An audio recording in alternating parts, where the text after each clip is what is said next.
These happy days are yours and mine. These happy days are yours and my happy days. These days are ours. Happy days. These days are ours. Share them with me.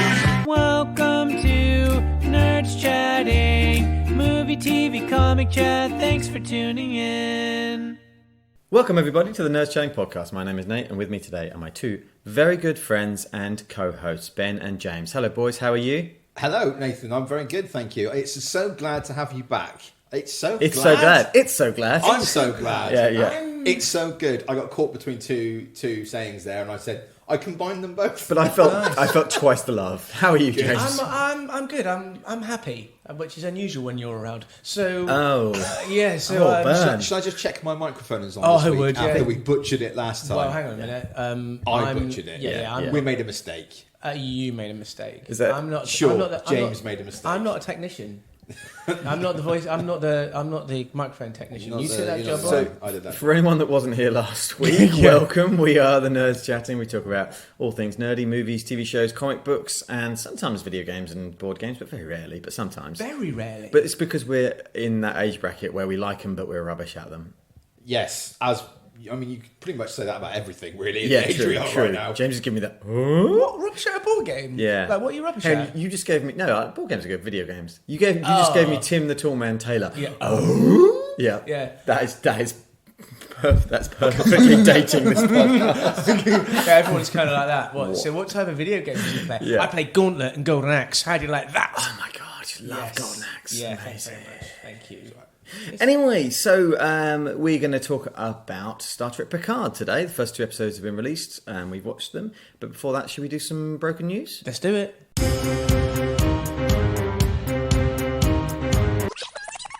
Broken news.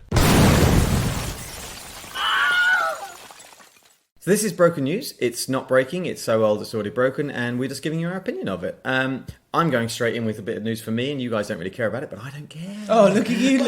No, wait. Ba- Nate's ba- just breaking from the menu because he's back in the house. Yeah. Here he comes. I've been away for a week. Yeah. I sorted out my bum and my balls and everything, because that's where you were. Yeah. And now look The at bum and the balls doctor. Yeah. That's what it's officially called, I think. That's a technical. Sure. It's the Latin name for it is Bummius Baulius.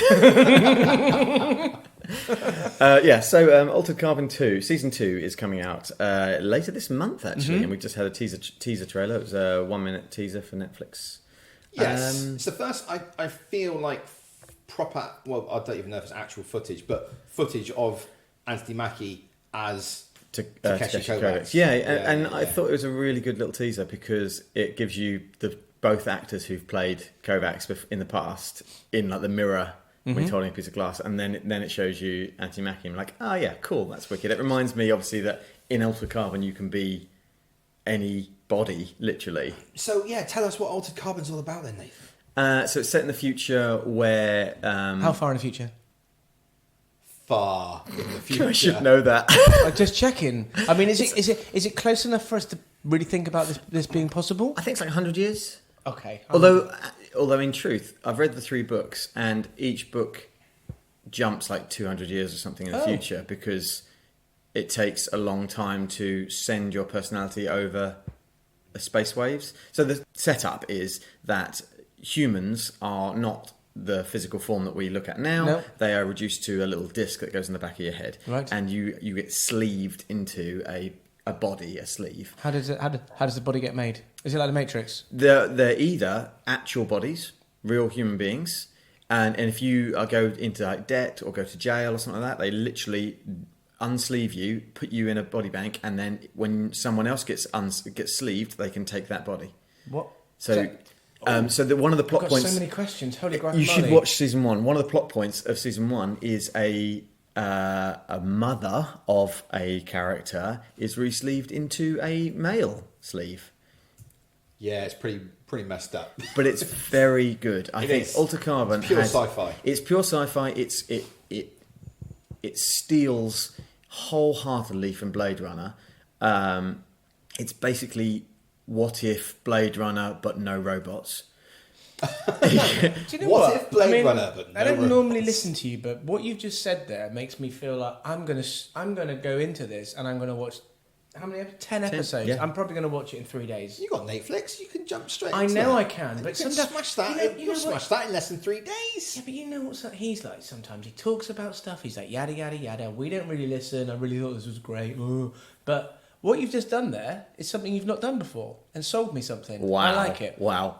I'm glad we're recording this. I'm genuinely glad we're recording this. I'd just like to say that some of the episodes around the middle are a little bit. Whatever. Hashtag no spoilers now. There's a when I was reading the book, there was a moment in the book where I had to close it, and I was like, I don't know how they're going to do this in the show, and then they just did it, and I was like, oh my god, it was such a payoff. Right, so do you think I should watch the show or read the books? Oh no, watch the show. Definitely watch the show. yeah, It's really entertaining. It's really fun. It's nonsense sci-fi, but it's got some good questions about what is it to be human. And blah, blah, blah. Yeah, we know all about that, don't we? Yeah, you love it. Yeah.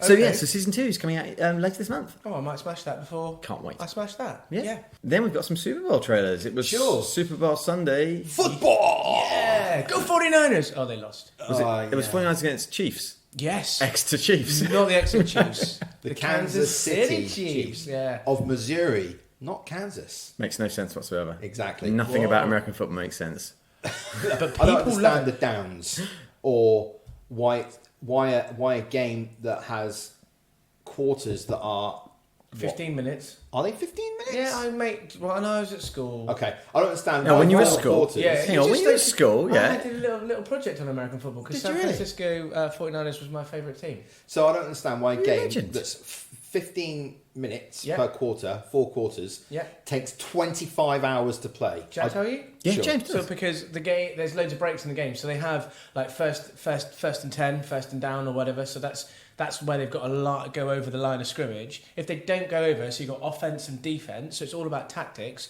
You know, they could have the linebacker, the quarterback giving it to linebacker to run through. If they don't get through and they don't get past the 10 yards, I think this is right. You get like 3 chances. If you don't, you got to give the ball back.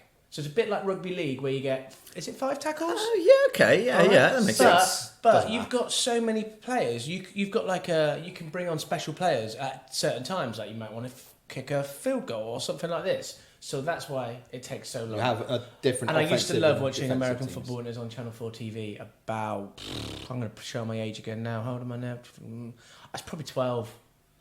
Well, Wow. And it used to show, it So used to be American. 29 years ago. Yeah. It was amazing. Next time there's football on, I'd love to watch it with you and have you explain to me what's going on. Oh, I'm not, okay. But can I just also say, yeah, I will. In fact, let's do that. In fact, we could go to a game because they sometimes have it at Wembley, don't they? Love it. But I was happening to watch the news, and it was a build-up about the Super Bowl, and someone had gone on. One of the reporters had gone online to see if there are any seats free, and there were 4 seats free at the time. And he looked at the price, and they were for the 4 seats. It came to £45,000. All right, he's looking at it, and all of a sudden it just disappears. And those seats aren't available anymore. Unbelievable. £45,000 for 4 seats. That's for the Super Bowl. For the Super Bowl. Which is like the biggest American football game, or But football game as they it's call one it. of the biggest Things. sporting events that America Yeah. have. And it all links into... There's these shows... we're digressing completely. Yeah. But on Amazon Prime, they have these TV shows called All or Nothing. And they follow... And I can't remember the college football team, but they follow one of the biggest college football teams. And you would not believe the money that this college is ploughing into it. I mean, a guy gets injured... And they're going off to private healthcare. They've got everything they want, anything they need. Well, that's because it returns that investment, right? You know, But you there's 200,000 students watching a game. wow. Yeah, a varsity football. In fact, I think all varsity sports in America are incredibly popular. Basketball and football, I think, being the most popular, right? Yeah. If I'm And that's because they're precursors to Premier League type stuff, right? precursors to the NBA, Yeah, precursors to the NFL. Yeah, and Yeah. they have like the NFL pick, which basically means that all these players are out and about or get picked by the teams. But if you have a top choice, it doesn't mean that you get another top choice, and you can do trading. It's absolutely off the chain. Absolutely The off the chain. draft. It's a The big draft. There's Yeah. there's Thing. a, Jerry Maguire. What's Jerry Maguire? yeah, I like Jerry Maguire. There's a whole side podcast that I would just love to sit and listen to here when James tells me all about James sports. explains NFL. You're not in the game till you're in the game. Is that Any Given Sunday? One of my favourite films ever. Because of the speech. The Game of Inches. Yeah. That's what she said. Sorry, guys. Jamie Foxx is in that movie. Yes, he is. I don't really like Jamie Foxx. I think I might be the only person on the planet that doesn't really like Jamie I Foxx. think it's a good film. I mean, he was good. I like that film, Any Given Sunday, which he was okay in. But was he good in anything else? Well, he won an Oscar for Help. What did he win an Oscar for? Not the Superman. singer. The singer. Not Spider-Man. When he's playing the singer. Oh. Ray. Oh, Ray. okay. So he's And good in that. Then he did And he's got a good voice in that. Stealth. Which was a massive shit show. I think I quite liked him in Miami Vice, but I don't necessarily like him in other stuff. Okay, fine. Yeah. Ray was good, actually. I take that back. Yeah. Sorry, Jamie. I take it back. You were very good in Ray. That was a very good film. He's good in that Michael Mann film where Tom Cruise has got grey hair and he kills people. Collateral. That's the one. Collateral. Yeah, I think Collateral's really good until they get out of the taxi, and Yes. then it goes off the rails. Yeah. Sure. This has been a wonderful tangent. Thank you guys for coming on this ride with me. What are we talking about? Super Bowl trailers. Super Bowl trailers. So the Super Bowl happens, and we get a series of trailers because it's the biggest sporting event in the world, and therefore the advertising is off the chain, as James would say. Off the chain. And so the first thing worth noting is that we saw a preview for the Marvel shows on Disney Plus. Boys, did you watch this? Yes, of course I did. Idiot 007. Pretty awesome. It was absolutely incredible. It was an excellent teaser trailer for, and I'm going to get this wrong, I know, 4 different TV shows. So it was Falcon and what's his face? Yeah. Falcon Winter Soldier. WandaVision. Yeah. Loki. Yeah. I've missed one, haven't I? I think that might be it. Oh, only 3 then. Well, there was a Black Widow teaser as well. Okay, but that's not, the but film. within the Disney Plus sort of thing. The 30-second big game spot. And it showed us practically nothing. It showed us that Falcon has now got the shield and he's practicing using it. It showed us Baron Zemo facing off against the Winter Soldier and bullets dropping out. It showed us US Agent running onto a football field again, high-fiving someone. And he looks like he's got the shield at that point. So I don't know if the government take it away from him Maybe. or who knows what. Pretty exciting. I think what it showed us, for me, was the tone that they're going for. They've basically come out and said, we've got 3 shows coming soon. Yes. Yep. Very soon. They're all Marvel Cinematic Universe. Yep. But they're all really different. I tell you what, I really like the WandaVision thing because it kind of like was. If you hadn't given me a little bit of an idea about it, I was like, "What the hell is going on?" Yeah. It's a bit trippy, right? Yeah, it was. Yeah. But just the character change or the appearance of Wanda, and it's like, "What? Hang on, what?" There's I don't know if you know this, James, but when she's wearing the red suit, that's her comic book accurate costume. So that's I think that's a big sort of fan service. Like, here's what she should wear, but I do think it's going to be like a Halloween costume or something. I don't think it's going to be quite. It looks a bit sort of thrift store type, you know. Yeah. But it was interesting how with the WandaVision is worth noting, I think, quite a lot because there's a lot of interesting visual stuff going on there. There's different time periods in terms of the styles of clothes and hair. There's some trippy stuff with Vision even existing. Yes. I mean, he should be dead right now. Yes. There's 2 baby cots in one scene. Yeah. Ooh. And there's one of the Did you not big see that? storylines, James, in the Marvel comics is Wanda Maximoff sort of has a psychological breakdown, and she says no more mutants, and literally, it's something like 99% of the mutants in the world disappear. There's only a few hundred left, and it was from a book called House of M. Right. And we've theorised on this. No more mutants, or was it no more heroes? She says. No more mutants. She says no more mutants. Doesn't Sorry, no, I'm interrupting. Go on. Well, we've theorised on this pod before that this will be the Marvel Cinematic Universe way into getting mutants in, where instead of saying no more mutants, she'll say something that suggests, expand more like me or something like that. She's not just saying more. Yeah. Is this related in any way to the movie with Logan then, where mutants have just kind of? Is there any linkage in that at all? They were saying that Xavier basically had Alzheimer's or in things. Am I going down the wrong? Ben shaking his head. I don't think that's going to be a thing. Okay. Well, now that Fox has been bought by Disney, they might do something with it. It'd be interesting to see what they do, because New Mutants is going to be in this. Yes. Anyway, so that's really interesting to see. I think what they're showing us there is that WandaVision is going to be all about Wanda's psychological distress, the unlocking of her powers. Falcon and the Winter Soldier is, from the looks of it, an out-and-out action series, and thank God for that, because that's what we need. And Bucky doesn't he look good? He's a haircut. He's hot, isn't he? He is a little bit, yeah, but in a really, and I'm really sorry to say that, but in a dirty way. It's just like, oh my goodness, you wouldn't want to bring him home to meet the folks over a nice lamb roast or something like that. It just wouldn't happen. I think there was a really funny line on QI once where they were talking about someone, and it was when Stephen Fry was hosting still, and it was someone that was like a picture, and they were like filthy, and David said something like, "Oh, bring him home and chuck him in the shower, then throw him in the bedroom," and Stephen Fry went, "Skip the shower."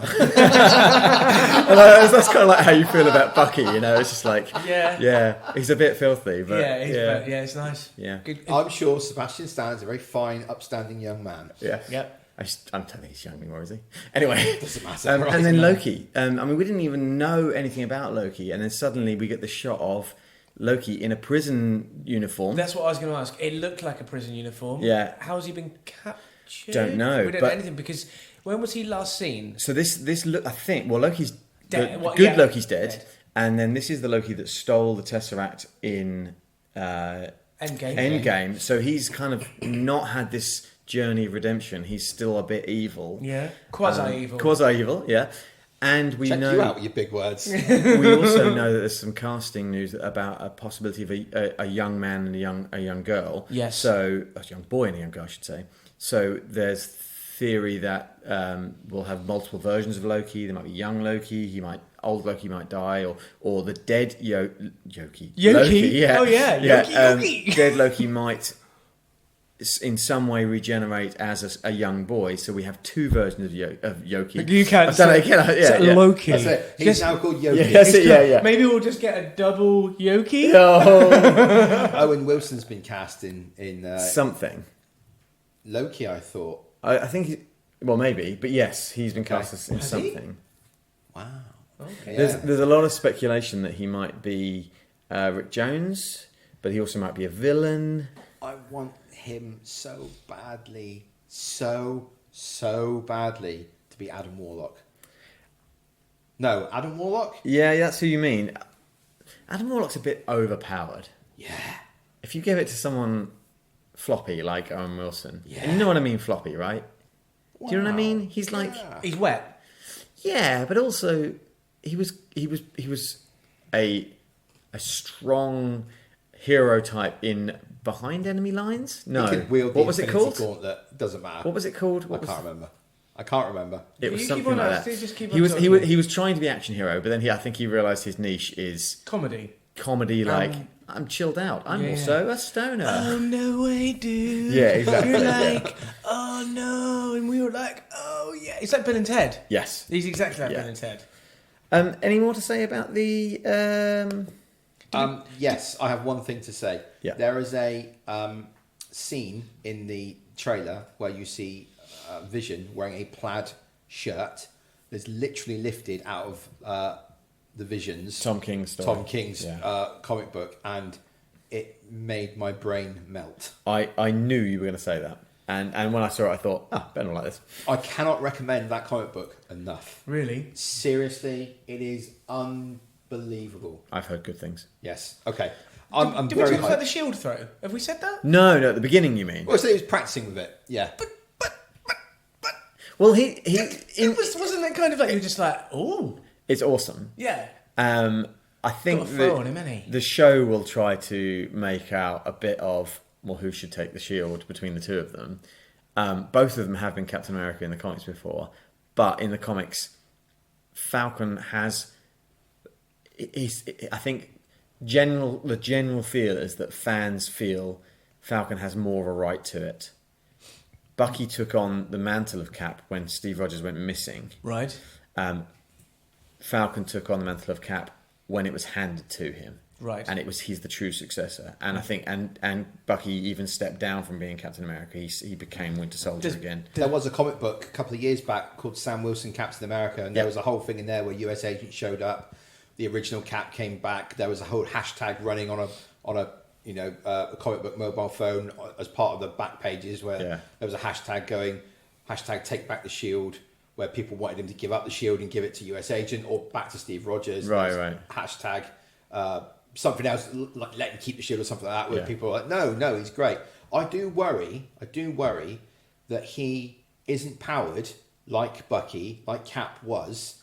Therefore, is he going to be wiped away quickly? Or is he going to get whatever they give to US agent to make him enhanced? Is he going to get a dose of that? Maybe that would be interesting. Would be interesting.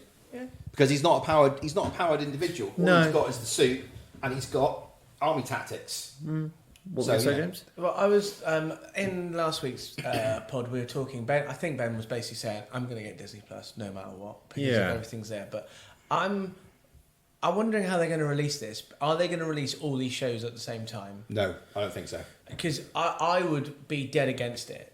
Because people, we already know that people have watched The Mandalorian. That seems to be the best thing that's new that's come out on Disney Plus. Has anything else new come out? No, but they've released a trailer for the last season of Clone Wars, and I think a lot of people have said, "Well, I'm getting Disney Plus for Clone Wars when that comes out." So I think they're strategically releasing big shows over the next 18 months to keep people because I mean it's nice to have the back catalogue. I can agree with what Ben's saying there, Yeah. but I don't know whether it warrants me. I don't know whether I would want to pay it just to have all the back catalogue. Yeah. Because ITV2 shows most of the movies, don't they? It certainly does, yeah. Bless you. Hashtag for I've got something caught in my throat, sorry. So I'm going to move on. Yes. The next one was a Black Widow trailer. Lots of the same. Lots of the same. Yeah. There was a little bit more of Taskmaster playing with a shield. Yes. I mean, Taskmaster is 100% one of those team members, right? Absolutely guaranteed. And the fact that in the trailer, Black Widow goes, "I wonder who he is," makes me feel that it's not a he. Yeah. Yes. It's almost certainly. I think we're all like being led to believe that it's Rachel Weisz. It's almost certainly Florence Pugh. Yes. Almost certainly. Yeah, the more I see, the more I think. Did we have a bet on this? We might have done. And you said it was good. Yeah, we have to go back in time. Well, we might have actually seen it. The first trailer might have actually revealed it without anyone sort of realising.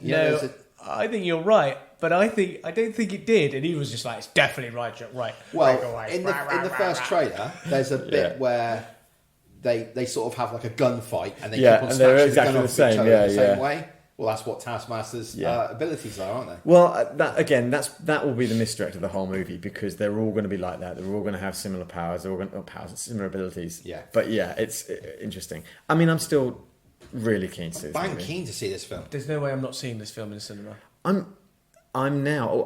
We'll get to Nerdscene in a little bit, but having seen Little Women and seeing what Florence Pugh can do acting wise, now seeing that she's in this, I'm even more up for this movie because she's great. She's very. Do you think Little Women prepared her for this juggernaut Marvel MCU movie? Yeah. Excellent. Good. I'm Let's pleased. do it. No Time to Die Superbowl trailer. Was there anything new in that? Yeah, they went out of an aeroplane. Oh yeah. Both the new 007 and Daniel Craig 007 with a gammy knee. I thought it looked awesome. Yeah. Sorry, well excited for this film. It does look pretty good. I'm so worried about this film, though. Is it doing the same thing to me that every Bond trailer has done since Casino Royale? And that is promise a good film, but deliver a bucket of crap. Maybe. I'm very worried. I think they might actually do something interesting at the end. You reckon? I think they might because it's kind of suggesting it's sort of. We know that what's the lady called? I can't remember her name. Who's the new 007? No, not Casper. It's something like that, isn't it? We'll find Doesn't out. matter. But she's the new Bond, and we know that she's the new Bond. Oh, I thought you were talking about his love interest. Oh, sorry, no. I'm talking about the lady that, like, the fact that they've already told us that suggests to me that by the end of the movie, they'll all be dead, or they'll all have retired, and someone else will be taking over, and it will be a transition movie. Like, the whole reason why Daniel Craig came back for this is to hand over to a new one, because what they've done is they've given us, as audience members, they've given us the ability to reconcile that more than one person can be 007. Got you. See, in previous versions, it's Roger Moore and then it's Timothy Dalton, right? Yes. And in different movies. And they never reference that there's different actors. Right. They just say 007, 007. Then no one's handing over the Walter Exactly. Exactly right. Whereas in this movie, it starts as a new person as 007, but the old 007 is there, and they have a conversation, they interact. So for us as audience members, we're like, oh, 007 can be handed between people. And I think this movie will end with the new 007. Yeah, I agree. For any movie geek listening to this, screaming at the microphone, I'm just going to say the following. Sean Connery handed over to George Lazenby, who referenced in his opening scene, I know, which never happened to the other fella, in his best Sean Connery impression. But that movie, no one remembers that movie. No one ever lives that movie. Shite. And I disagree. On a Majesty's Secret Service is actually a good Bond film. He's just not a great Bond. It gets referenced by someone goes to the wife's Roger grave Moore in For Your Eyes Only in the opening credit scene. Or when he comes back. Yes. Because he left and then came back afterwards. No, Sean Connery came back. Hang on, what are we talking about? Hang on. The wife dies in On Her Majesty's Secret Service. Diana, and then, whatever face. And then in one of the later films... Several years later, so after that, George Lazenby never came back. Exactly. Diamonds Are Forever came next, it was Sean Connery. Then Sean Connery retired from 007 for the second time. He did come back a third time, not an official film. Yeah. Then Roger Moore took over, did a couple... So Roger Moore did hand over to Timothy Dalton?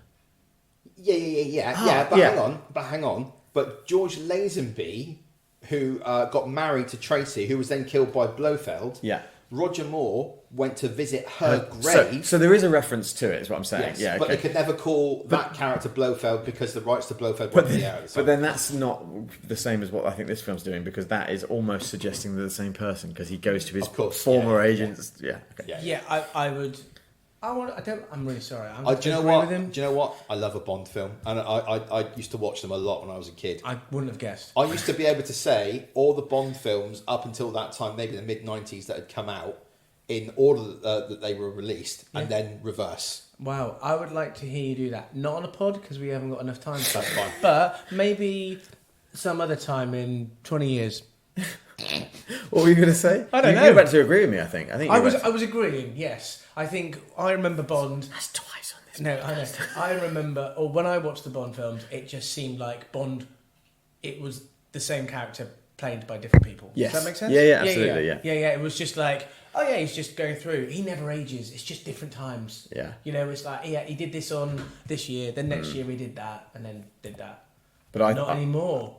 I think they want to treat people, the audience, like adults. Yeah, they kind of want to say like, oh, but you understand connected worlds now and all these different things. I think that's what they're doing. Nod and a wink. Yeah. This is the new 007 code name, James Bond. Yeah. Got you. And it'll be one of the ones that one of the people that have been speculated about and been close to it, and it'll just be they'll just rock up and it'll be like, this is it now. And I think he'll hand the PPK. PPK, yeah. I think he will literally hand it over. PPK officially. Yeah. Oh, can I just say that I'm going to reference something from this trailer when we talk about something later. Okay. Oh, fine. Interesting. So the next one was Top Gun 2 Maverick. This was very quick, and all you could hear over it was Tom Cruise going, like breathing really heavy. He's really old now, isn't he? Yeah, he probably just walked up. I don't know, Yeah, 3 flights of stairs. Yeah. I mean, it still looks great. Oh God, I can't wait for this film. We get official. That's Goose's son. That's what he says, isn't it? My father flew with you. Blah blah blah. So we now know that's definitely the same him. mistake, etc., etc. He obviously does though. Well, Because there's a coffin and then the flag goes over the top. They never trust Maverick, do they? He's the best of the best of the No, best. he's not. The whole No, point you're of right. his He's the name. wingman of the best. But No, he's they not. never trust him. The fact is, he's Maverick. He doesn't do things by the book. Plays by his own rules, James. Maybe Gets people killed. Get people killed. Maybe Goose's son, Gosling, will be the Maverick character in this movie, and his co-pilot will die. No, Completely disagree with you. He's going to be. I reckon. It's going to be Maverick's just going to be. He's going through time again, and basically he's going to kill Maverick. Kill Goose's son. Goosling. Yeah, Gosling. absolutely. Yeah, Goose Junior. He's called Rooster. That's his code name. Yeah. I think he's going to Cock-a-doodle-doo. be more like the Iceman of this film. Maybe. Yeah, He looks yeah. a little. He does look a little bit cooler, but God, I mean, the fact that they found a guy that looks a lot like Goose is great. Well, just isn't put a it? mustache on Miles Teller. He looks No, a I little think bit like Anthony Edwards. I think he does look like Anthony Edwards. I think. Yeah. Yeah. Oh, really? Can you imagine? Can you imagine the calling? I need someone that looks like Goose. Yeah, get me a casting director. Get me someone who looks like Anthony Edwards 30 years ago. Miles Teller will do. Stick a mustache. Perfect. Yeah, that'll work. What's the game when they do the faces? When you've got like, is it Guess Who? Guess who? Yes. Yeah. Yeah. Has he got a moustache? Yes. That's very good. Right, so yeah, I mean, nothing about this was bad. It looks as great as the other trailers. Can't wait. Sign me up now. I'll be front Someone's going row. to die in it. They're at a funeral at one point. Someone's going to die. Yeah. And Yeah. Someone's going to die. planes and stuff. No, Yeah. it's not Maverick. It won't be. No, 'cause it won't he's, be. he's in his suit and he salutes it. Yeah, and it's Tom Cruise. Yeah. There's no way. Yeah. No way. No way. He's contractually not allowed to die in any film, is he? Yeah. No. It could be. Maybe it's Kelly Has McGillis. Tom Cruise ever died in a film? The Mummy. He dies in the Mummy, but then But comes does he back. die? Yeah, really? no, he comes back. Yeah, No, spoilers. why sorry. would you ever kill off the biggest character? Yeah, Or true. the biggest actor in the film? Born on the 4th of July. Does he die in that one? No. What's he been in? Lots. Let's not go Lots, through his yeah. whole. A Few Good Men's a good movie, isn't it? That is a good. Yeah. You can't handle the truth. No, I can. I have no responsibility here whatsoever. That's my favourite line from that movie. Feels like me in every meeting I go Yeah. to at work. So, Kevin yeah. Pollock, isn't it? Yeah, he's yeah. alright. It's a great movie. I had, That is that a good on, I had movie. that on VHS. Yeah, me too. That was a family favourite. We used to watch that a lot. That goes along with Cliffhanger and Indiana Jones: The Last Crusade and Last of the Mohicans and A Few Good Men. They are like family favourite Christmas type movies. Yeah. It's a great. I also really like in that film how Mardy, Kiefer Sutherland, is in the 2 scenes that he's in it. Or something like I forgot that. he was in that. Yeah, he's in it. May I call you like by your first name? He's like, no, you may not. And actually, Kevin Bacon's in that movie as well. Yes, he is. He's- Yeah. that is He's defense counsel. Yeah. No, prosecuting counsel. I want to see that movie again. Yes, I can watch It's it a again. great film. Here's this thinking back. Like, Directed by Rob Reiner, written by the same guy who did The Newsroom and started off The West Wing. oh gosh, Aaron Sorkin? Aaron Sorkin. Yeah, Yeah, who yeah. basically he can write dialogue Actually, now you've said like that. no one can write dialogue. It's actually screams of Aaron Sorkin now. It's brilliant. yeah, great movie. It is. What are we talking about? The Invisible Man. Yeah. Didn't even know that. I feel like this film is going to be too scary for you two. Yeah. Yeah. However, Yeah. I am so down with this take on The Invisible Man. It is incredibly unbelievable that it's not out yet and I haven't seen it already. What's her name? Elizabeth. Yes, she's in Mad Men and she's also in that program where Handmaid's they Tale. have. That's the one. Yeah. Handmaid's Tale. Yeah. Well, they Elizabeth have the baby. Moss, and she was in Us as well. She was very good in Us. You guys seen Us? Yes, I saw it the other night. It was alright. What? The one Stalker where one? the one where there's like duplicate families.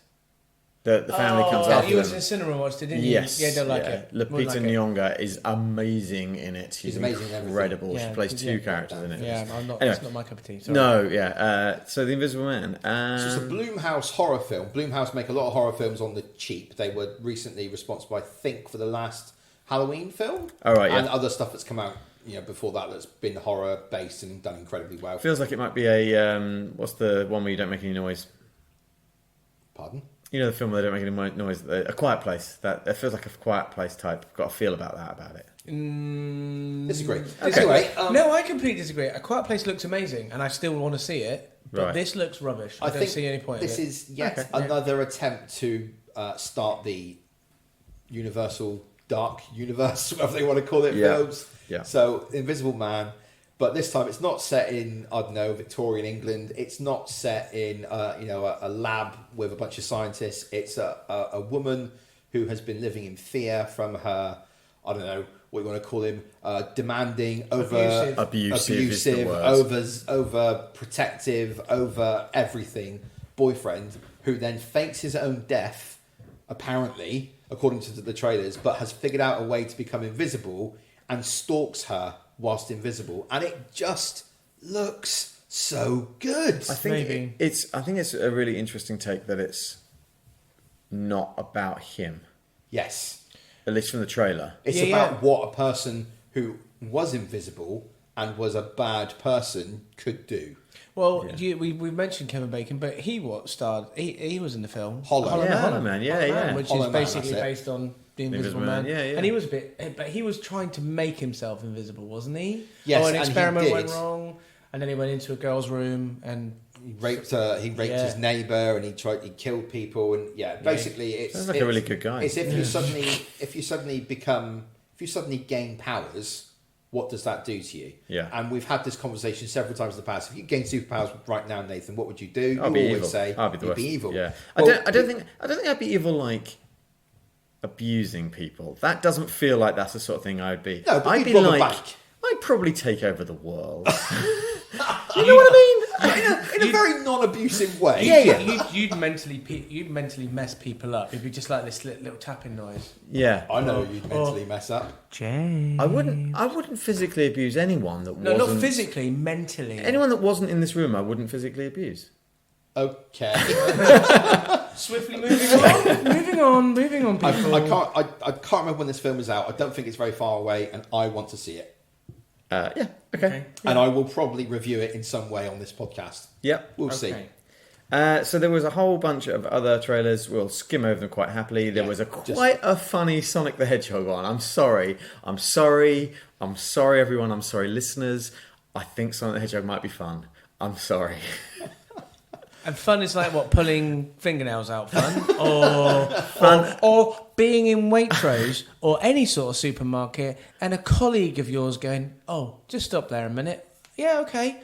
Ow! They've just pulled a flipping hair off of their eyebrow. Okay. That was one of the greatest moments ever. Oh my goodness, that absolutely killed me. JB, a true story. Eyebrow hair was so long, it was literally tangling in the hair on your forehead. Okay, I fine. had to get rid of it. Okay. You squirmed the first time, so I lost it. I'm sorry. I've been helped twice by my great co-hosts this week.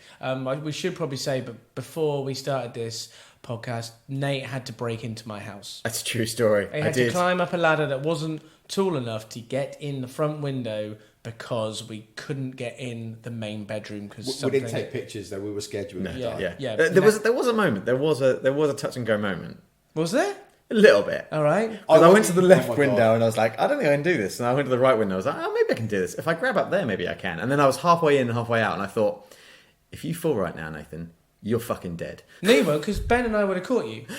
Really? Yeah, Ben and I are like super strong. You know what happens when things, like car crashes or someone, and people find this massive amount of energy and strength and they're able to lift cars over people? Yeah. That's pretty much what Ben and I would have done. I want you to know that if you had fallen, I would have come into this house, found a blanket or some kind, gently laid it over you, then come in here and recorded the podcast with James. Right, and then called for an ambulance. Yeah, I'd have been fine. Feels right. Yeah. There was So Sonic the Hedgehog looks fun, apparently. I quite like what they've done there. They've got lots of sporting people for the Super Bowl trailer. You've got them to talk about fast and best and most athletic and blah, blah, blah. And I think that's quite cool. And then Sonic. Yeah. Okay. And then there was a Quiet Place 2 trailer. Yeah, give it to me now. More of the same, which is pretty good stuff. And then there was a Minions trailer. Meh. Look, say what you like about the Minions. I will. They know what they're doing from a marketing perspective. Yes, they do. They know. Yeah. That was quite funny in terms of listing the things that they see. There are a whole bunch of very small people, of which you two are closely linked, who will probably love this. Yes. Oh, my children will lap this movie up. Yes. And I'll have to take them to go and see it. That still doesn't mean I have to enjoy it. No. Fair enough. But I'll do my best. Yeah. I think that might be the end of the Super Bowl trailers. Yeah, let's move on. We've been on them for a long time. That was good. Do you want to skim over the BAFTA winners quickly? Yes. What's the important ones? What are the important I ones? think the important ones are that 1917 took them. 1917 seemed to win a lot. Best film. Outstanding British film. There's other things in here as well. Director Sam Mendes. It seemed to be the runaway winner of the BAFTAs. If anyone won the BAFTAs. Controversial take? Yes? Don't think it deserved any of it. I haven't seen it. I haven't seen it. I don't think I know you didn't like it. Yeah, I didn't not like it. It's a technical triumph. It's very, very well made. I think it reminds me of the film Gravity. You remember Gravity, where everyone thought it was amazing? Yeah. But actually, if you step back and look at Gravity, it's like this series of really, really unlikely events that it's very unlikely that the person survives from happening very quickly to that same person over and over again. 1917 is that, and I was halfway through the movie and I was like, really? Really? And it just carried on. And it's relentless. It's an incredibly well-made film. Stunning visually, absolutely stunning. Acted wonderfully. It has no plot whatsoever. None. You get to the end and you're like... Isn't the plot they've got to get a message to a bunch Saving of people Private Ryan, in isn't it? time before Saving the Private Ryan is Germans ambush them and... much richer. Yes, Well, yeah, it's that. Yes. But we were talking about the story. It's basically we've got to go through a war zone to give a message to someone or get someone back. Yeah, but it's not... Or am I being too simple? No, it's too simple. I think 1917 is that simplistic. That is it. Okay. Whereas Saving Private Ryan, it has more going on. Okay. You get the character development stuff. I don't think it deserved Well, it won it. any of these. And this is probably a sure sign that it will probably do the same at the Oscars. Maybe. We shall see. Let's So, see what happens. Renee Zellweger won Best Leading Actress for Judy. Which she deserved because she was great in it. Haven't seen it, but she's great. Yeah. Joaquin Phoenix for Joker for Leading Actor was about right. He's probably going to win the Oscar as well. Yeah. Supporting Actress Laura Dern for Marriage Story. I haven't seen Marriage Story. I don't think I want to see Marriage Story. No, you won't enjoy the Marriage Story. No. I still haven't forgiven Scarlett Johansson for that movie. Not her, but the character no within spoilers. it. No spoilers. But it's a movie about people who have a breakup, right? No. Yes. That's the plot. It's not spoilers. Oh, it's on Netflix as well. Yeah. It's not spoilers. It is about their divorce. That is the story of the film. I can't take it seriously though, because Mr. Sunday Movies posted a tweet where it was like Marriage Story, but name a film, but one character is a Muppet. Yeah. And there's a scene where Scarlett Johansson says to Adam Driver, "You are such a dick." And then not Adam Driver, Animal from the Muppets says, "Every day I wake up and pretend that you're dead." Yes. And I can't not see Animal from the Muppets in the Adam Driver scene. That's quite deep into the movie, and when it happens, it's Brutal. yeah, and Unflinching, uncompromising. this the whole movie is just these. It's not the whole movie, but the majority of the movie is just these two people interacting in different ways about their divorce. That's the whole thing. I don't think I'm going to like it. And it's so incredible that it can be so gripping and so moving all the way through. And Laura Dern's very good in it. She's very, very good in it. She's one of their lawyers. But yeah, it's not a fun film. Leave it there. It's fine. Brad Pitt won Best Supporting Actor for Once Upon a Time in Hollywood. Deserved. Arguably the main character? Maybe. We'll see. I don't know who this rising star is, Michael Ward. Apparently he might have been in something on that you watched, James, that Netflix programme. It doesn't matter. Nothing matters. Sorry, I don't know. Film not in English language, Parasite. Everyone's talking about Parasite. I've got no idea what it is. It's not really come out here yet, but it's available in some way for you. Oh, interesting. Yeah. It also, Parasite won original screenplay. Top Boy. And Top Boy, that's the one. So apparently I haven't seen Parasite yet. I tend to, but the plot is something like it's a bit upstairs downstairs. So there's a wealthy family, and then a person comes into their home to work as some sort of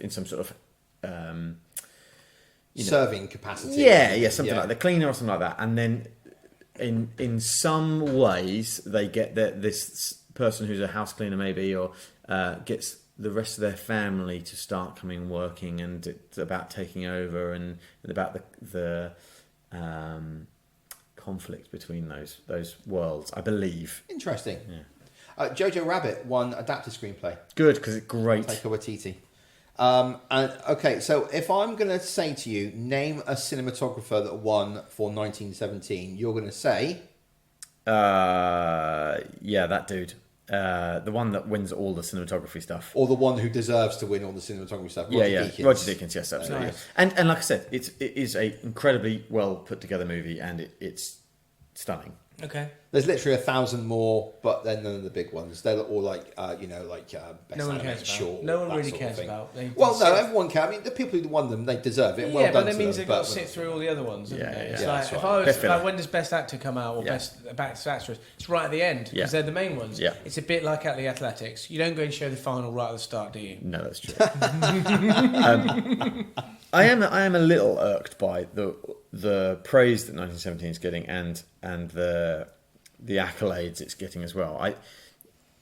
I'm only irked in that I don't think people should just see that. I think if people are going to the cinema at the minute thinking, oh, I want to go and see a movie that's really good and being heralded as being really good, there's a lot more you could see. And I think 1917 is visually stunning, but I don't think it's anything other than that.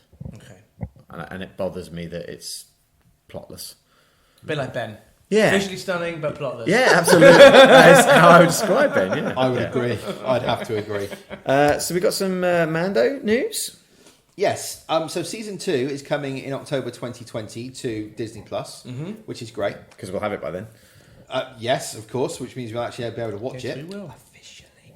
And some guy called Jeremy Conrad sat down with Bob Iger, who apparently is outgoing as Disney president. Do you know that? He's been doing it a while, so that would make sense. Yeah. He has said that apparently there will be more Mandalorian in Star Wars after season 2. But he didn't say if that means there's going to be a season 3 of The Mandalorian or Mandalorian is going to pop up elsewhere in the Star Wars canon.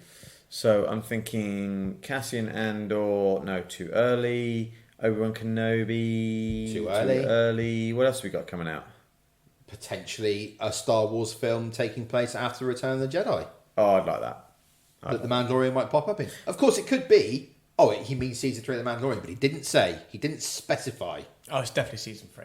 Yeah, if it's successful. But I also would like to see Rey rebuilding the Jedi Order in a new series, and as part of it, looking to expand the skill set of the Jedi and perhaps maybe bringing in a famous and heralded warrior from the Mandalorian people, perhaps. Oh, I see what you're going. Is this from the Clone Wars? No, I'm saying I'm saying bring in Pedro Pascal as the Mandalorian in Rey's movie, And make him a Jedi? or don't make him a Make him Jedi, but double R. you could make him like the Sergeant Major in the training corps of the Jedi, so Well, he could train them to become hard, Right, badasses. like in Full Metal Jacket or Yes, something like that. yeah, and then someone would shoot him in the Hey, face. Joker. Yeah. Okay. More Mando, great, Love happy. it. More yeah. Mando. Well, as long as Yeah. it's good. Yes. Do you think it's going to be bad? Based on the first season? Nope. Yeah, agreed. I also think the first season has done enough with this is who this guy is, this is what he does, these are the people he knows, Yeah. to give us a second season that is all killer, no filler. I also don't want the season to be all about him just protecting Baby Yoda. I need something else as well. Agreed. What if it's about him? What if it's? I think Baby Yoda will still be a fairly crucial element, Yeah, of course it does. Of course it does. but it will be. What if it's more about him finding his people, Yeah. discovering his truth? Yeah, I think a little bit more about that, where they were maybe coming out and sort of not being in the sewers or the underground and stuff like this. I think that would be cool. What's the bad guy called? Grand Moff. Tarkin. No. Gideon. Yeah, Gideon. Bit more of that. Bit Yeah. of backstory about him as well. Well, he's got the dark saber. Yes, Don't he say is. anything Oh my else. god! I've just spoiled everything for everyone. No, you haven't. Don't say anything else. Oh my god. Yeah, but that's relevant from Yes. previous, so they'll do some stuff. Yeah, there, I think, so, yeah. Look, I've got high hopes. I got high hopes. I got high hopes. He's got high hope. Right, guys. Come Okay, on. yeah. So okay. Last bit of news: Thor: Love and Thunder. So we know Christian Bale has been cast in. I Something. don't think it's been officially announced that he is in it yet. So we think Christian Bale's been cast. In Yes. something. and it's possibly a interstellar type character, Yes. a character from An the stars. otherworldly Marvel villain. I think it's really cool that he's doing this because it's the antithesis of Batman. He's going to be doing something over the top, loud. I think he might even be like Adam Warlock. Like he might do something quite exceptional here. Yeah.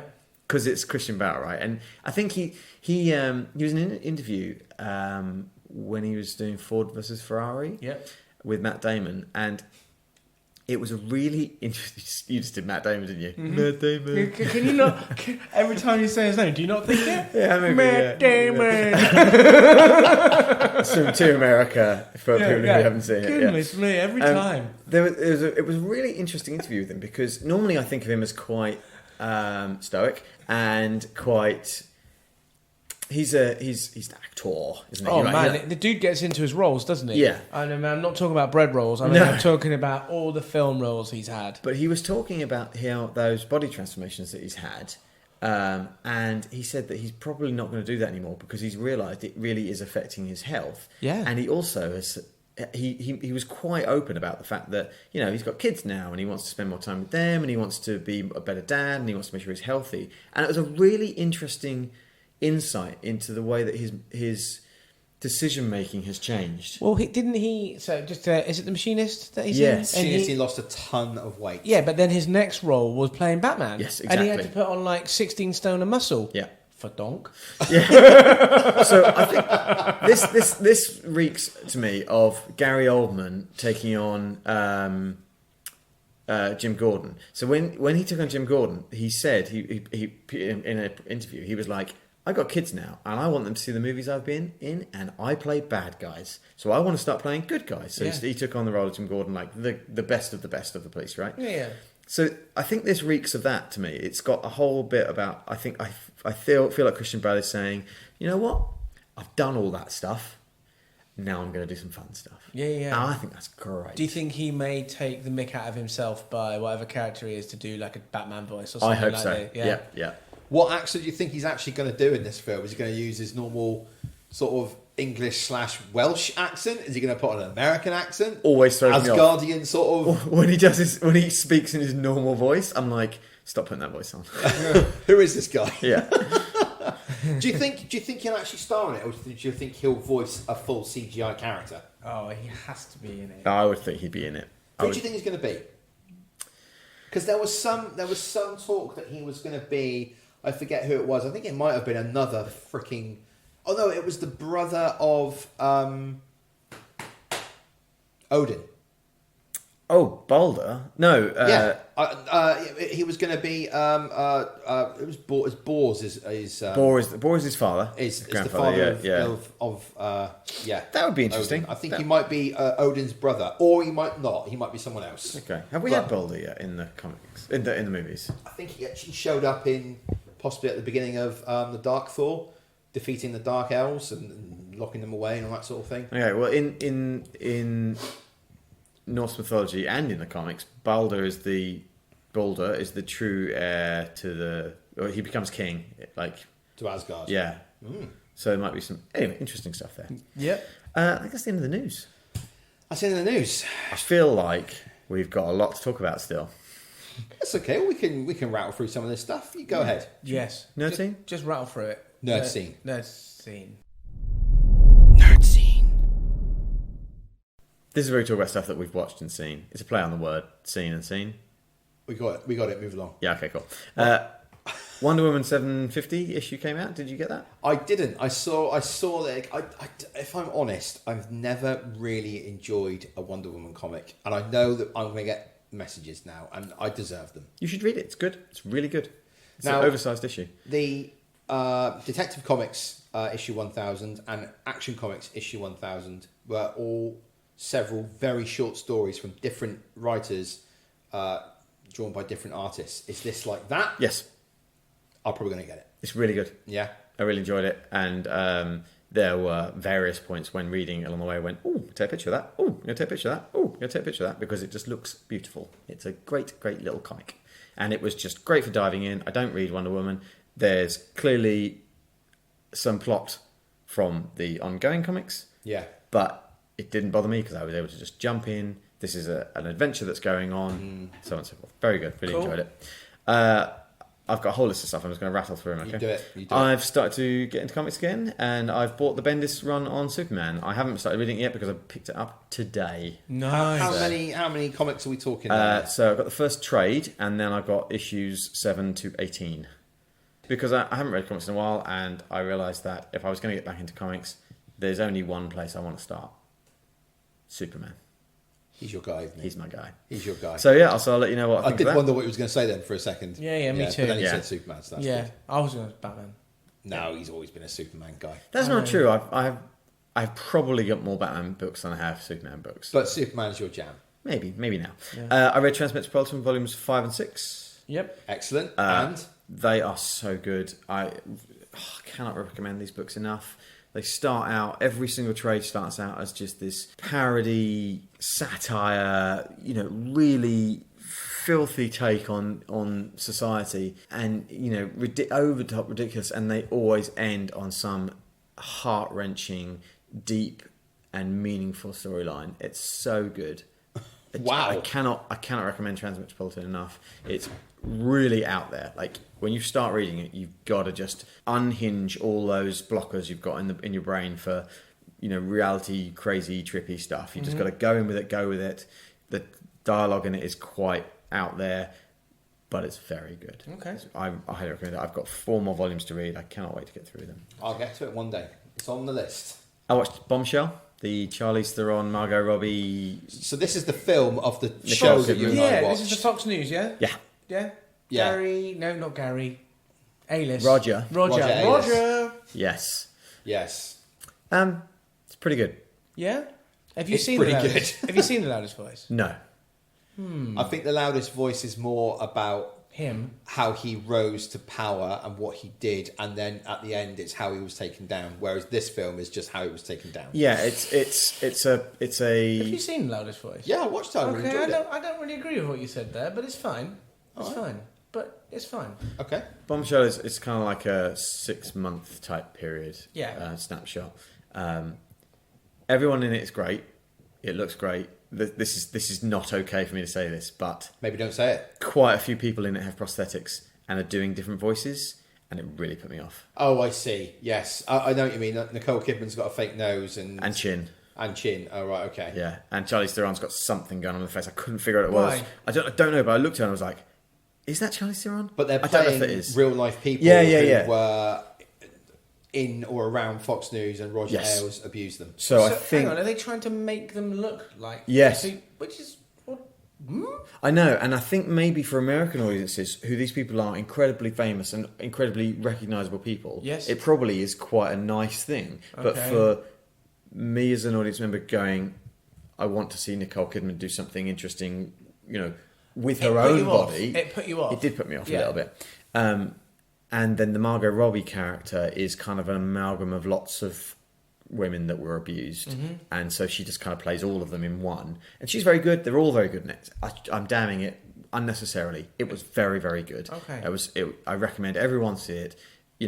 Really strong performances. It's on 8 Plus? Yes. Oh, cool. However, I just those I prosthetics think I want to... did something. Have you seen it, Bombshell? No. Okay, I want to watch it. Nicole Kidman plays Gretchen Carlson, who was played in The Loudest Voice by the Australian actress Naomi Watts. Yes. Oh, I can see that. Yeah. Megyn Kelly wasn't actually played by anyone in The Loudest Voice, but in Bombshell, she's played by Charlize Theron. Yes, I would say Megyn Kelly's kind of the main character in Bombshell. I've decided I'm going to take back what I said about disagreeing with you. Thank you. Cool.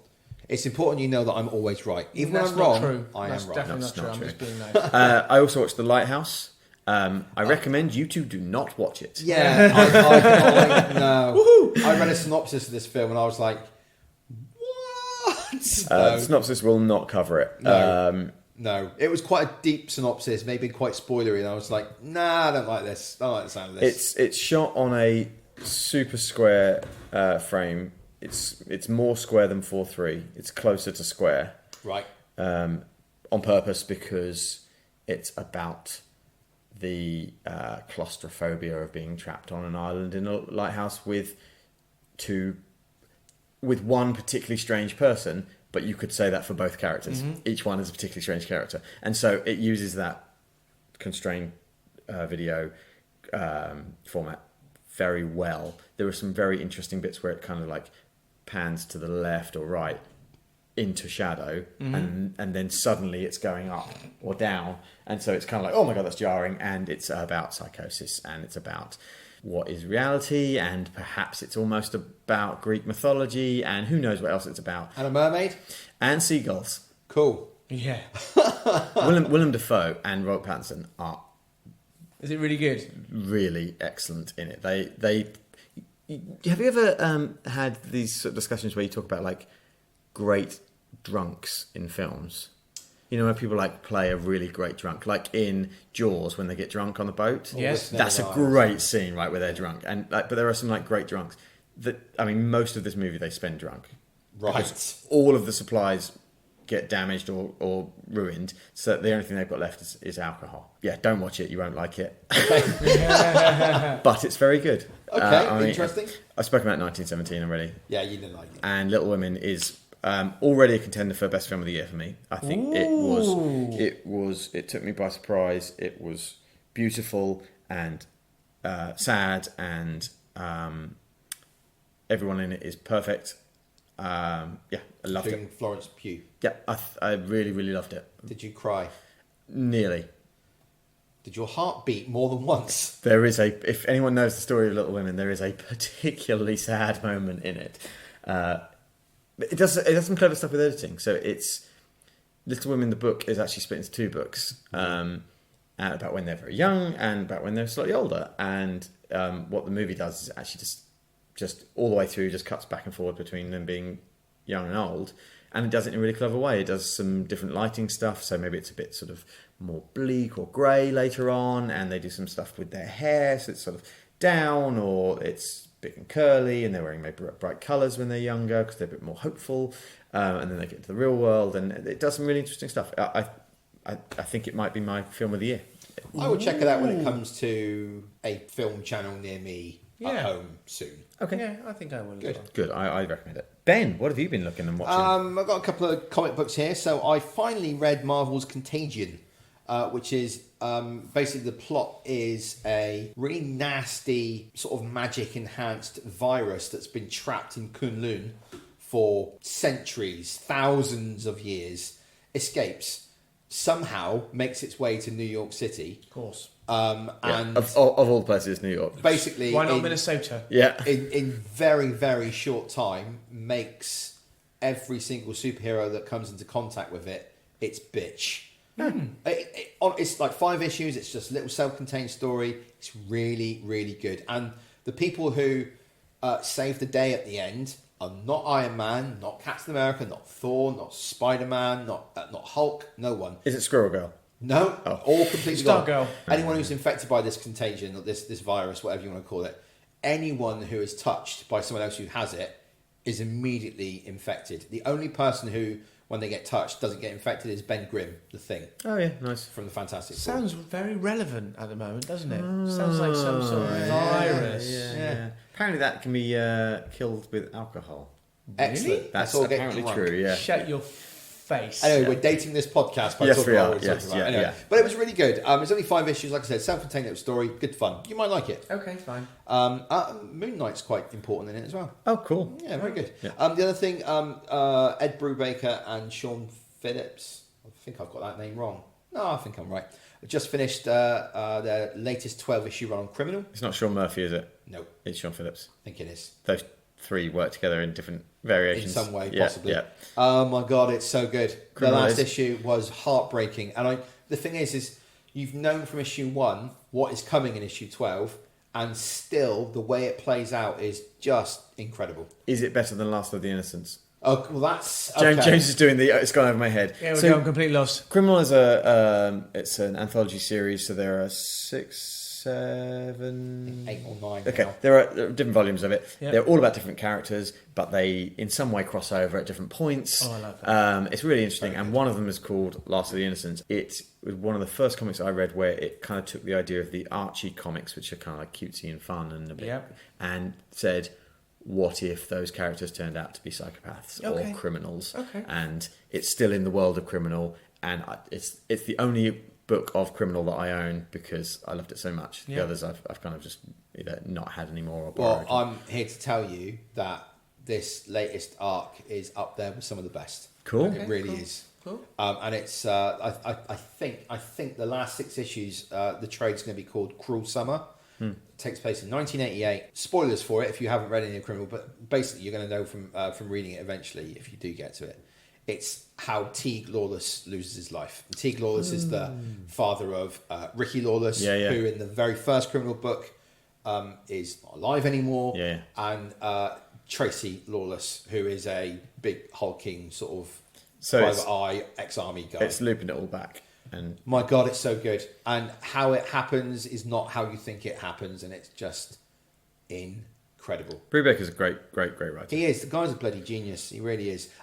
Okay. A little while ago, I talked on this podcast after listening to another podcast called Skip to the End that talked about this book, and it was called The Sopranos Sessions by Matt Zoller and Alan Sepinwall, I think his name is. Yeah. Basically, what it is they write a 4-page essay on every episode of The Sopranos. And Oh, it's in wow. a book. All right. So basically, I've gone back to rewatch The Sopranos, and after I watch every episode, I read the essay on it that's in this book. So I've That's done impressive. 2 so far, Yeah, it is. and I tell you what, it has opened. I mean, I knew a lot about The Sopranos anyway, but it's opened up new avenues of thought process for me, and it's insanely good. Cool. Really, really good. I think I used to have that with the Next Generation, Star Trek. Someone had written like a companion.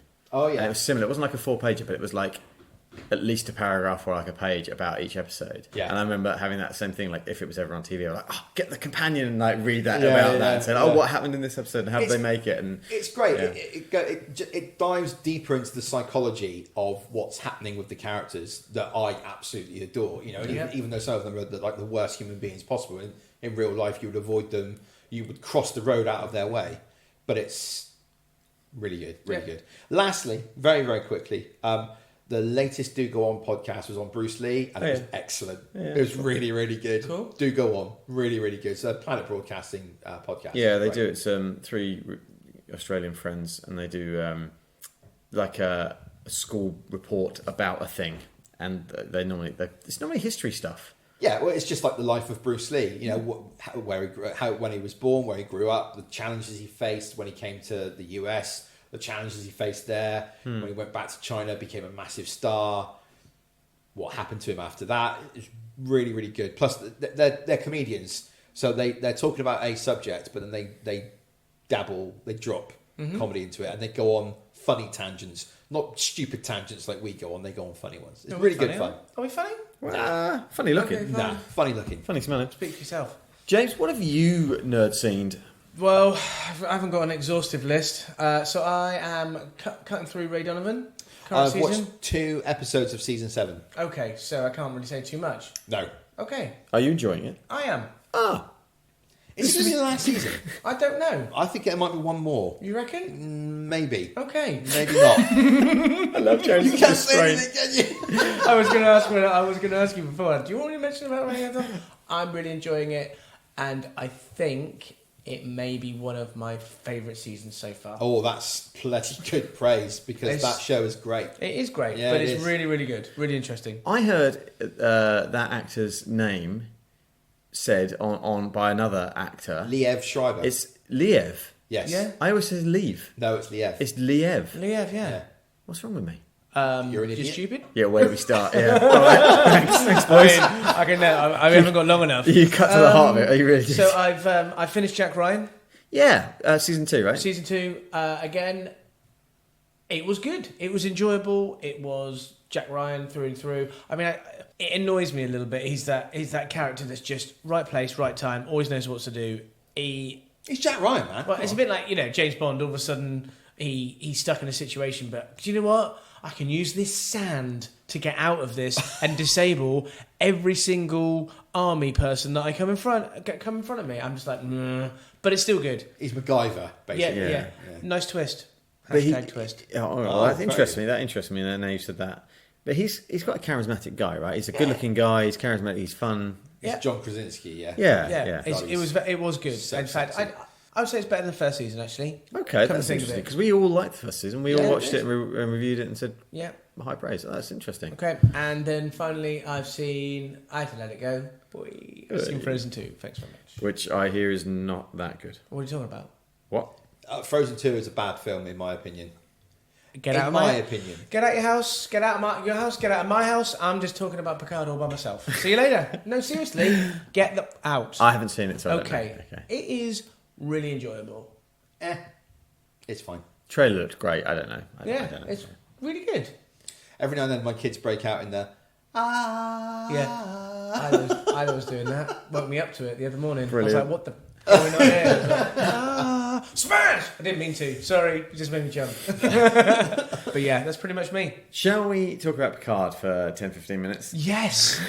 Let's 10, do 15 it. minutes, sure, why not? Why Engage, number one. Okay. Tell us, why did you leave Starfleet, Admiral?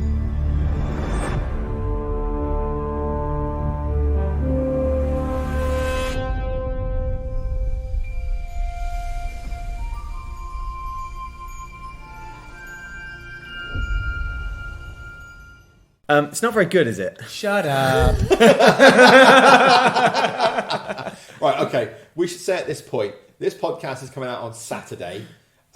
Today is Wednesday, and Yes. we've only seen 2 episodes. But Yes. by the time Yeah. this is released, 3 episodes will have aired. Yes. So we are not talking about episode 3, No. but we are doing full spoilers for the pilot and episode 2 of Star Trek Picard. Yes. And, Right. and don't talk to me about episode 3 because I won't be watching it. Are you seriously tapped out? Yeah, I'm out, man. Oh. I'm so shocked. I genuinely am that you... Now, I know that we say if you're not enjoying something, bin it. But this is Star Trek and it's Picard, and I Yeah. cannot believe you're binning it. I can probably see why. Okay. Tell me what. We've got these lovely bits. We've got good, the bad, the nostalgia. Now, the nostalgia bit is quite nice. You know, you're reminiscing. First episode, you see Data. It's really nice.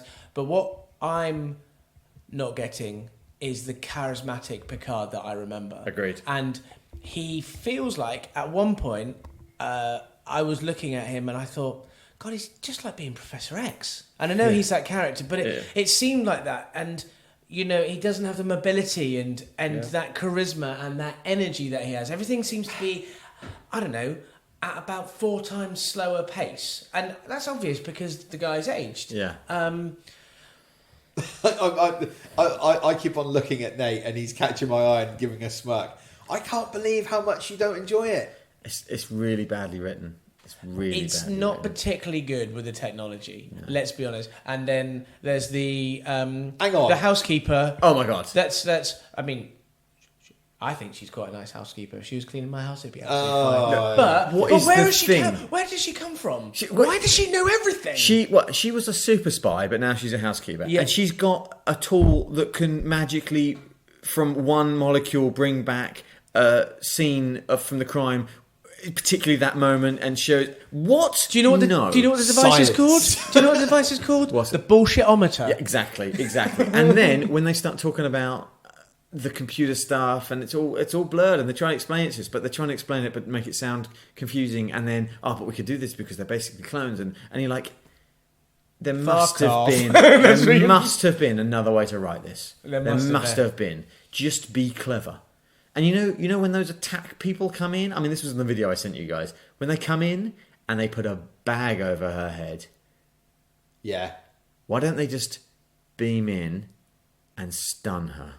I Immediately. I can't answer that. I cannot deny that there are some interesting writing choices in this TV show after 2 episodes. I can't deny that.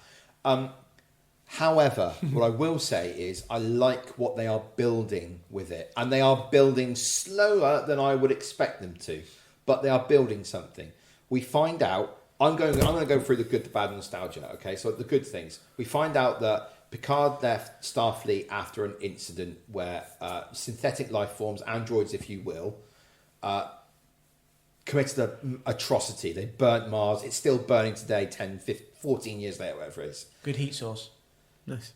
It ties in with the Kelvin universe because the Romulan homeworld or the sun in the Romulan homeworld, Romulus is blown up. Yeah. Okay, it's gone. So there are Romulans out there all over the place. The two people who live with Picard, first of all, I thought, oh, they're Vulcans. They're Romulans. Oh, yeah. They are Romulans. Yeah. So they have ancient ancestry from the same, very, very ancient ancestry. Their DNA is practically identical. But they're raising. See, I don't like. I think that goes in the bad category for me. Starfleet's evil. The Federation are evil. It's crowbarring in everything that non-Star Trek fans remember about Star Trek. What do you know about Star Trek, non-Star Trek fans? What do you know about Picard, Borg, Data? By the way, all the Borg on that cube are coming back to life. Yeah. Oh, of course they are. Yeah. Okay, good. Something's happening. I just love that it's... I love that it's wrapping a mystery around Picard, and he's slowly unravelling it. I don't like he the doesn't fact... slowly unravel it. He just makes giant leaps in logic, which turned out to be true. But it's goddamn Jean-Luc Picard, Nathan. No, but he never did that in the... never did that in the next like I said, he had Geordie and Data and people to tell him how those things and work. And those were specialist people in his area. I mean, don't get me wrong. I agree with... I'm kind of in both camps. Yeah, that's fine. Yeah. I'm enjoying where the story's going. Okay, I do enjoy, but there's just coincidences and things. It doesn't necessarily feel like a very joined up story at the moment. I agree. It's only 2 episodes. It doesn't matter, and we've got to be careful that we're not comparing it to some excellent shows that we've watched recently. Agreed. Okay, but you've got this technology that's just completely bollocks. That about how it can just find molecules, like you're saying. Oh, it's so I mean, I always think I always think the Federation is always a bit dirty. I mean, I've said that about Bucky, but it is a bit of a filthy. It's kind of like, we're doing all this for the right things, but there's naughty people in there, and we know there's some naughty people. Yeah, every admiral is essentially a bad guy. The admiral is basically being taken for granted.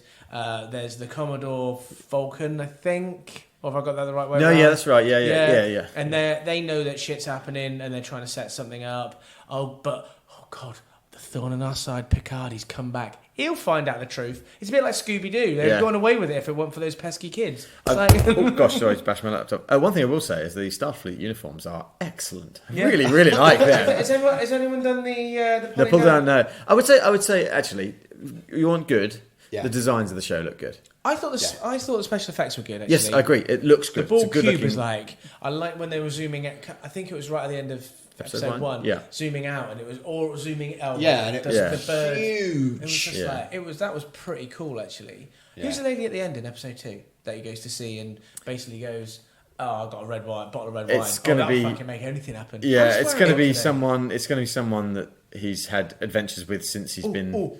And my tie-in to James Bond was when Picard rocks up to the Federation and he's come to reception. Oh yeah, and the dude there pretends he doesn't know, or he doesn't know who he is. Yeah, and that happens in James Bond in the trailer where he rocks up and goes, Even though he's the most famous person from the Federation, apart from James T. Kirk. And as Picard walks into reception, his ship is above him. The Enterprise is there. Yeah, but mate, it was a noob. Again, that's another problem I have with the show. It's fan service because Picard, he was on the Enterprise D. Did you know he was on the Enterprise D? He was on the Enterprise D. I'm aware. No, he was on the Enterprise E for longer, and even though not longer in our world, but longer in his world, and it was more of a flagship ship. It would have been the last ship he was on. It would have been more, it would have been more prevalent. You don't remember necessarily the middle ship that someone was on. I think that is the writers going, what do people remember? Enterprise D. But it's I get you. I get what you're saying. But in its essence, it's a sequel to the Next Generation TV show. Yeah. And in the Next Generation TV show, it was the Enterprise D. Now, I know that was destroyed. But it can't be, because it's also a sequel to Nemesis. Yes. Because it's all about B4 and androids and stuff. And by the way, that doctor, the young doctor, she knows more. She knows far more than what's going on. Do you reckon? Yeah, and that's probably Data in the drawer. It's probably not B4. Do you think Data's Data coming was back? destroyed. Yeah, but there'll be some molecule rendering bullshit machine that can bring him back. We can recompile him from the molecules The- of the- this one cell. I'm sorry, the amount of times they've shown us replicators in the first 2 episodes, it'll definitely be, well, we can just replicate his brain. I'm sorry. What about when Picard ordered a tea, Earl Grey, decaf? Yeah. That was just great. Yeah, It's just I'm brilliant. ragging on the show, I know I am. I can am see why you enjoying enjoyed it. I can see why you very enjoyed much it. enjoy it. Yeah. I thought the pilot was better than the second episode. However, I liked that the second episode showed us that it expanded upon the mystery. These androids did this thing. Yeah. And no one understands why. And 14 years later, no one still understands why. The Romulans programmed him. Okay, I've spoiled the show for you. Well, Yeah. maybe. Yeah. Maybe. Yeah, agree, something yeah, happens to his eyes. It's going to be robot controlling robots. yeah, Star Trek 6 Undiscovered Country. In Yeah, that, yeah. the Klingon homeworld is destroyed, and then the Klingons need help, and then there's a plot with bad Starfleet and bad Klingons to End the peace process. Keep the war going. and to frame Kirk. It's going to be that story again, in my opinion, with Romulans. It's got a bit further along. They frame the androids. Yeah, I actually think that second episode was better than the first episode because I thought the first episode took too many leaps in logic, spent too much time setting up a world. We've had 50 years in this world. Is it 50 years? No, 1960. What was the first episode? 64, 5, or 6. So we've had some 7 it is time. then. Yeah, some time with Star Trek. We don't need it setting up anymore. I thought there was far too much setup. I think it had to set this is where the world is 14 years after Nemesis or what have you. James, if it was me, I'd have put text on the screen. I know how much Ben hates that. I would have done a nice little. Do you know what? Actually, I mean, I like the very first episode, first 3 or 4 minutes. I thought that was nice, and you saw what was going, with Picard playing poker. I think it was poker with Data. Yes. And that was nice. And then he woke up, and then you're like, oh, okay, and that you do get a feel of what's happened to Picard, and he's got his lovely vineyard and everything else like this. But then it just seems someone just seemed to put the accelerator down, and we had to rush through lots of stuff. Yeah, for Daj. Yeah, Daj, and then all of a sudden he's just, I don't know, he's the housekeeper and everything. They just have got all this gear and kit and knowledge and stuff. I almost feel like if it was Watchmen, you would now have an episode about the housekeeper. Yeah. How she came about, because it's just putting and that might make some sense. But I think this is a show where not a lot's going to be explained. And the only things that will be explained are plot points that will get us to the next plot point. Yeah, I don't think it's important that Data could paint the picture of his daughter 30 years ago. I don't think it's important that it's not symbolic, is it? No, I don't think it's important. Absolutely, I don't think it's important that the housekeeper was in the Romulan secret police. That'll just be ignored. That's happened now because she was there to help him get to the next stage in the plot. I don't think that stuff's going to be important. I'm intrigued to know what's going on with the Romulan on the Borg ship. Can't remember his name. Narak. Yes, Narak. And how he's related to the Starfleet officer. I don't know if they're sister. Lieutenant, something. They're brother and sister. Yeah, she's in disguise. Is she? Yeah, They says, can do that. They can change. They can change a person's physiology to make like a human or a Klingon look like an Andorian or So who knows. is the what's the twin called? Who's the other? I'm not sure what the other one's name is actually. I never got it. forgotten. I have as well. It doesn't matter. It doesn't matter, but Daj too. I think she knows what's going on, and I think and maybe Narak doesn't know. I don't know. Do I know? I'm going to say no one more time. Why does Narak look just like Spock from Disco? Like That he's really good. But he's watered down Spock. Yeah, why did you give him the beard? I mean, he's the guy that plays Merlin, isn't he? Is he? Is he he? really? I think so. Oh wow! I think he might be now you said that. If I'm right, how much should have put it down? How I much? thi- Please put KFC on it. I'll put Please. KFC on it. Right. Okay. I'm I doing it think right now. I think it's the same guy who plays the posh lad who's buying drugs from Nick Frost's character in Attack the Block. That's who I think it is. Probably the same Can't actor remember anyway. guy's It's probably name. the same actor. JB's about to find it. Anyway, If you're right, I'm gonna smash what it. I would say is that I am desperate that you give it one more episode before you bin it. Will you please, as For your friend, will you please give it one more? I've got so much TV and movies to watch that I But cannot this is give Star it. Trek, and it's Picard. I know, but it's not good. Okay, so it's not the guy that played Merlin, but I've got some really interesting facts about him. Go for it. Guess where he was born? was Just he- put it out there. Was he born in Exeter? Yes, the Royal Devon and Exeter Hospital in Exeter, and he was brought up in Sanford, Devon. He's a proper bay. What's his surname? He's called Harry John Newman Treadaway. He's got too many He's an names. English actor for his performance as Victor Frankenstein in the horror drama series Penny Dreadful. And Yeah, he's- that's right. That's where I've seen him as well. Yeah, well- Could you just tell me what movie he was in around 2012? If you could just scroll down. 2012. He was in a film called Cockneys vs Zombies. No, You're looking for Attack the Block. When did that come out? 2011, 10 maybe? Can't remember. 10. He's not in Attack the Block. Okay.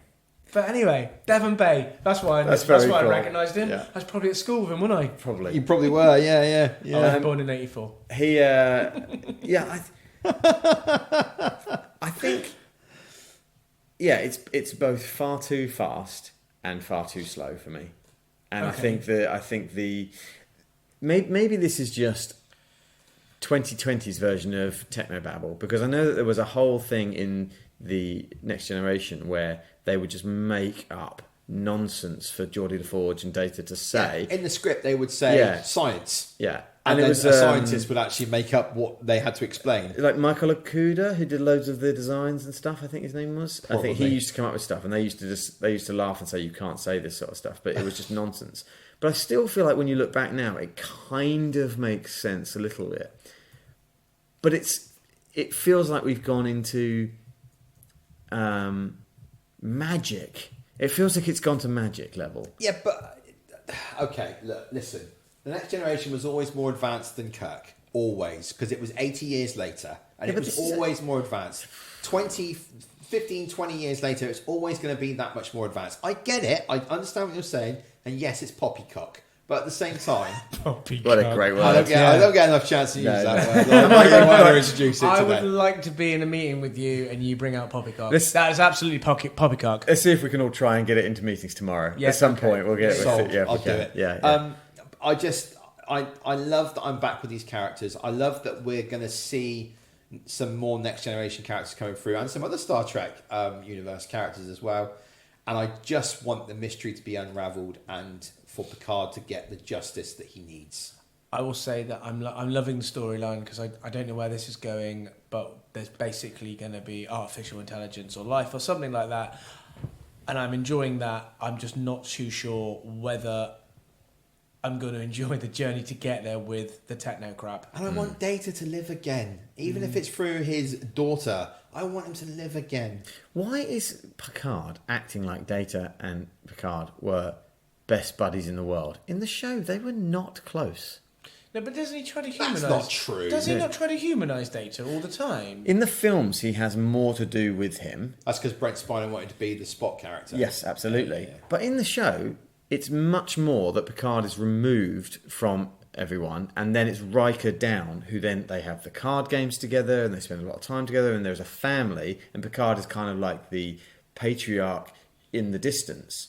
And now they've made it so that Data and him are like bestest buddies in the world, someone really dear to him. I don't remember. Picard and Data were always close. Not like this. Always. Not like this, man. It's Well, yeah, but at that time, Data hadn't given his life to save Picard. still. Oh, come on. No, son. it's different. It feels different. It doesn't feel like if it was. I don't know. If it was Riker, maybe even Worf, but Do you know what you've raised another interesting question about the show? Is that in episode 2, Picard's asked about he wants to go back into space, but he's not going to get his own crew together. No. Because that would be too easy. Yeah. Wouldn't it? Yeah. Of course they would do anything for you. Why wouldn't you get why Exactly. wouldn't you have the best of the best? absolutely. Doesn't mean that none of them are going to come back at any point. No, Oh no, I think some. we've seen in trailers that I think Yeah. he goes and sees Riker and Troy, he's yeah. good with Troy, gets a Yeah. big hug out of that. We haven't seen any. Do you think Klingons are going to be in this? I think Worf's going to show up. Maybe, but not in a big way like they are in Disco. I don't think. No. I think this is the Romulan show. Yeah. Why was he shocked when the conversation was like, she's interstellar, into space. It's like, yeah, No shit. yeah, because that's where you've spent most of your life, in space. So And that's he's- likely to be where she is. Ooh, what about his brain problem? Do you think is he gonna be reactivated by the Borg?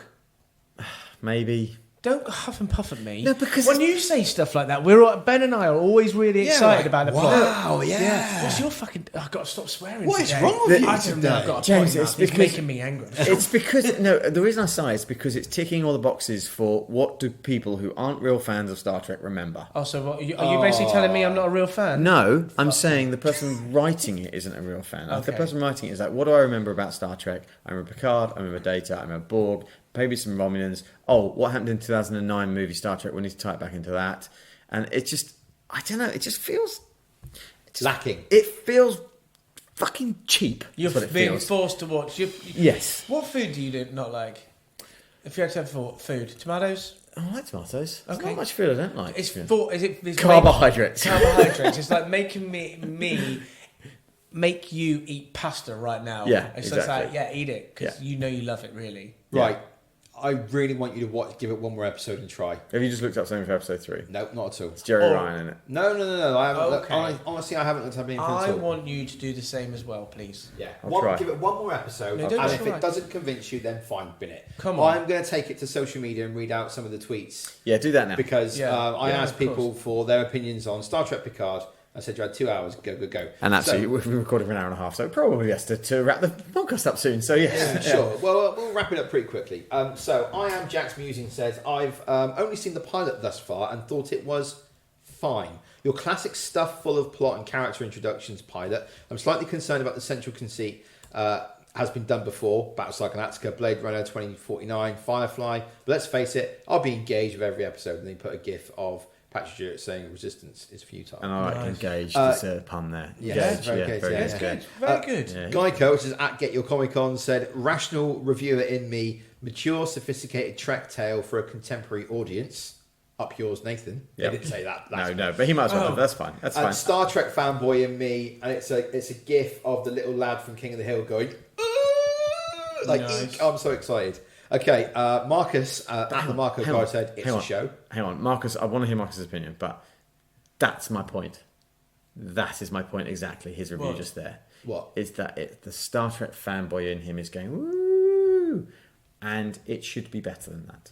Okay, right. Let me without interruptions. Let me Okay, read off I'm these sorry. final Oh, three. sorry. Okay, come on, just give me a break here. Okay. Steve J. Ray's Fantastic Universes, which is at L_Stevo, said, Episode 2 really built on the pilot, and I'm loving the way the show's grown up with the audience. This isn't your family-friendly Trek. Oh no. The nods to the past, the way they're acknowledging that things have changed in the Federation are also very welcome.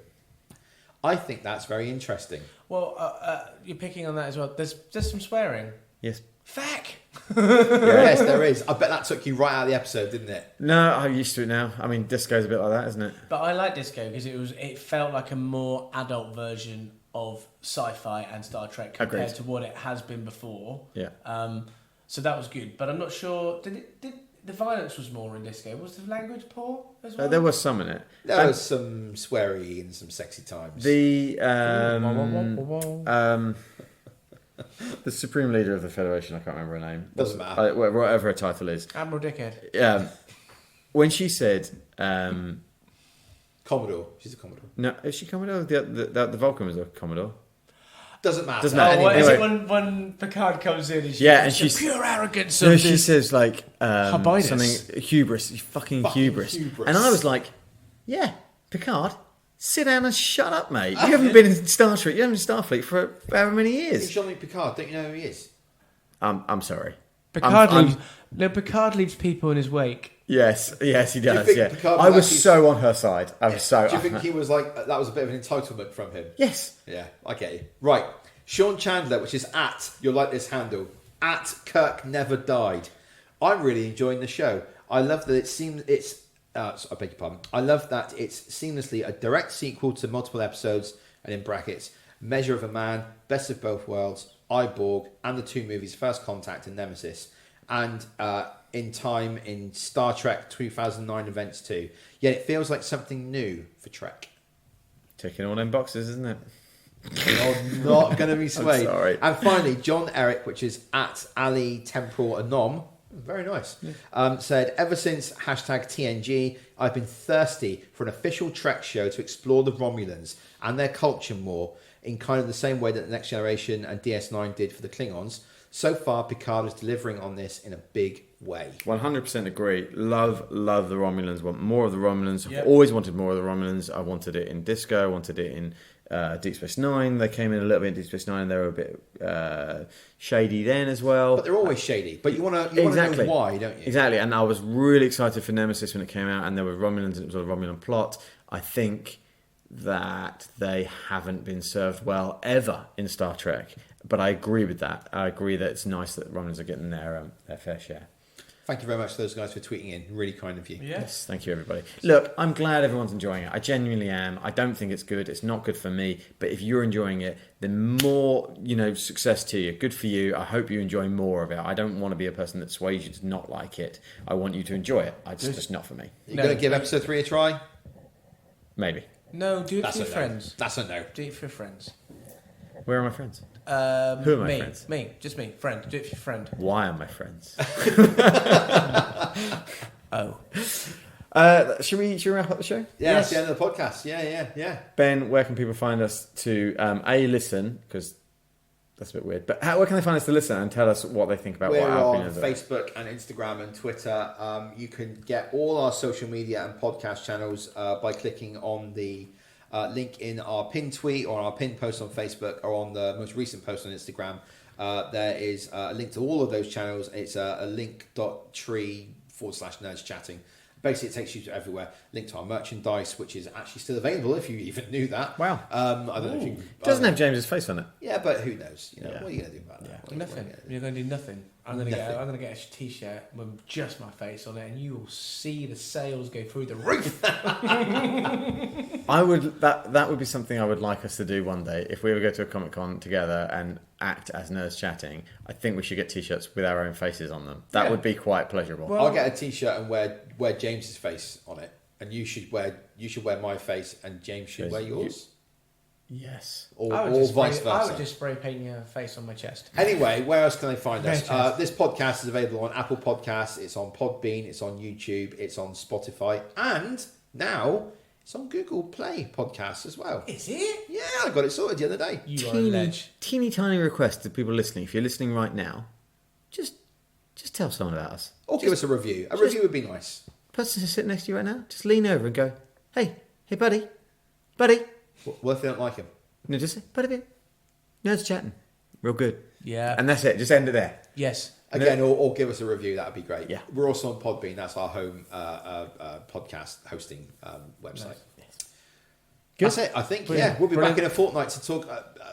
Maybe that Birds of Prey film is coming out. Oh man, I don't know if I care. Oh. I don't like Harley Quinn. I've discussed this with you. Yeah. Okay. Well, Well, maybe what- we'll talk about something else. Well, why don't we do what we normally do? Let Nate decide. Sonic the Hedgehog's out in. You can fuck right up. Lock and Key. No. Why don't we have a mishmash episode of all the different things we've seen? Do a full Nerdscene episode. Oh, that's not a bad idea. A Newtsy? What do we do? Do what Nate does. Yeah. Bye. Bye. Thanks for tuning in. Bye bye. Goodbye, gray sky, hello, blue. There's nothing can hold me when I hold you. You feel so right, you can't be wrong. Rocking and rolling all week long. These days are on.